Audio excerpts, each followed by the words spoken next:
SeaGull. SeaGull. What does it mean? It means 갈매기. It is sort of the bird, right? And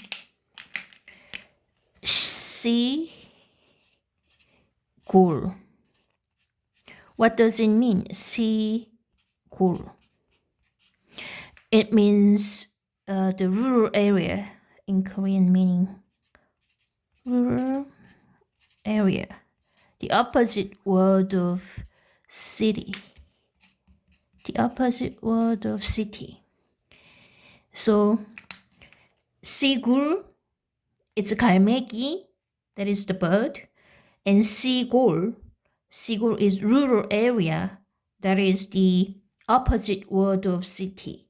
Do not get confused between SeaGull. Do not get confused.